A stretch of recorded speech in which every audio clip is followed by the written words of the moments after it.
अरे छोटी, कितना काम करेगी तू? मुझे बुला लेती, कब से लगी है अकेली काम में। चल हट, बचा हुआ काम मैं करवा देती हूँ। दीदी, सारा काम हो गया है। सारा काम कर लिया तूने? तू तो सुपर वुमेन है, सारा काम जल्दी जल्दी कर लेती है। लगता है मेरा फ़ोन बज रहा है, मैं देखती हूँ। मम्मी जी, खाना तैयार है, लगा दूँ?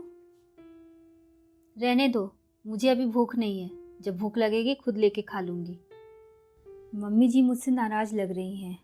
जब से मायके से आई हूँ वो मुझसे ठीक से बात भी नहीं कर रही।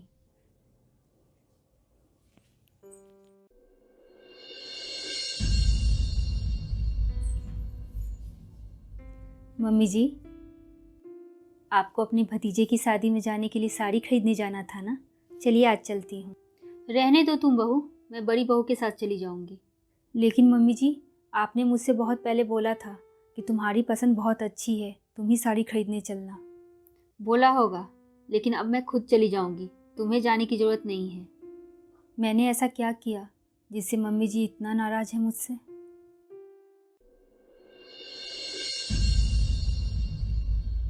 अरे मम्मी, पता नहीं मुझसे ऐसी क्या गलती हो गई है, मम्मी जी मुझसे सही से बात नहीं करती। वो मुझसे बहुत नाराज़ लग रही हैं, मुझे समझ में नहीं आ रहा मैं क्या करूं। बेटा, इसमें परेशान होने की क्या बात है? सीधे सीधे समधन जी से बात करके उनकी नाराज़गी का कारण पूछ लो। पर मम्मी, वो नाराज़ हो गई तो? बेटा, मन में बात रखने से गलतफहमियां बढ़ती हैं। बात करोगी तभी तो उनकी नाराज़गी का पता चलेगा। मन में बात रखना समस्या का हल नहीं करता, बल्कि मुश्किलें बढ़ा देता है। और छोटी छोटी गलतफहमियां धीरे धीरे एक दिन घर टूटने का कारण बन जाती हैं। उनसे बात करके उनकी नाराज़गी दूर करने की कोशिश करो बेटा। ठीक है मम्मी, मैं उनसे बात करने की कोशिश करती हूँ।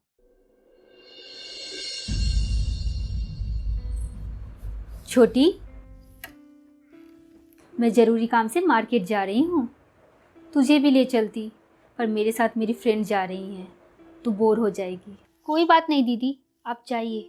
मम्मी जी पूछेंगे ना तो बोल देना मैं ज़रूरी काम से गई हूँ, ठीक है? ठीक है दीदी, चल बाय। बाय।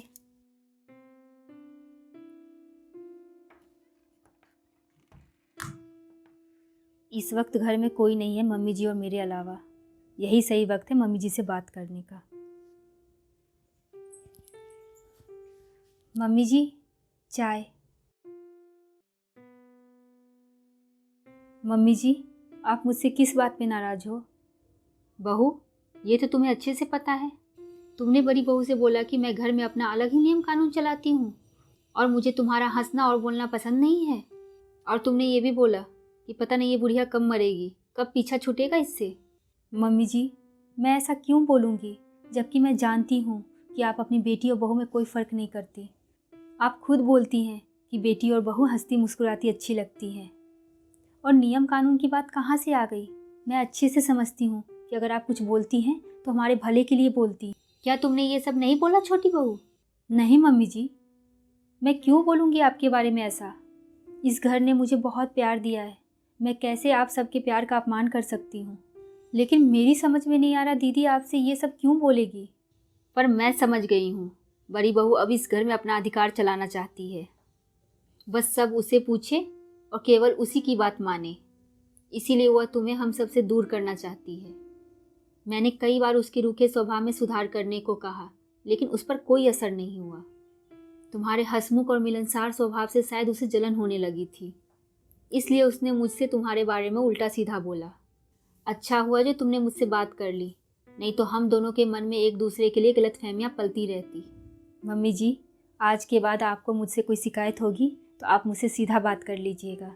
मैं हमारे बीच में गलतफहमी की दीवार खड़ी करके इतनी अच्छी सासू माँ नहीं खोना चाहती।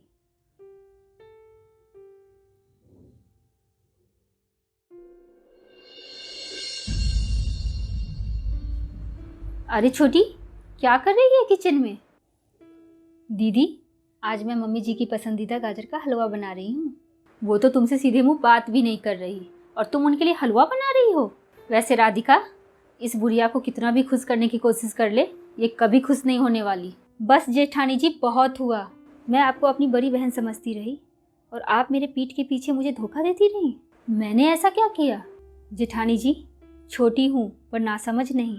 आपने ही मम्मी जी के दिल में मेरे खिलाफ गलत बातें डाली।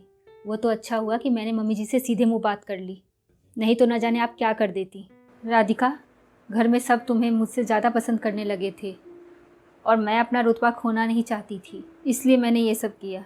दीदी, कोई भी इंसान अपना मान सम्मान झूठ बोलकर या दूसरों के खिलाफ नफरत घोलकर नहीं पा सकता। उसे तो प्यार और अपनेपन से ही कमाना पड़ता है। राधिका, मुझे माफ़ कर दो, दोबारा ऐसा नहीं होगा। दीदी, मुझे भी आपसे यही उम्मीद है, क्योंकि अगर एक बार विश्वास टूट जाए तो दोबारा बड़ी मुश्किल से बनता है। हम इस घर की बहुएं हैं। इस घर में प्यार, सम्मान और रिश्तों को संजोए रखने का काम हम दोनों का है। उम्मीद है आप इसको समझेंगी। जिसकी इतनी समझदार देवरानी हो वो दोबारा कैसे गलती कर सकती है? तुमने समय रहते ही मेरी आंखें खोल दी। मेरी वजह से अब किसी को कोई परेशानी नहीं होगी इस घर में।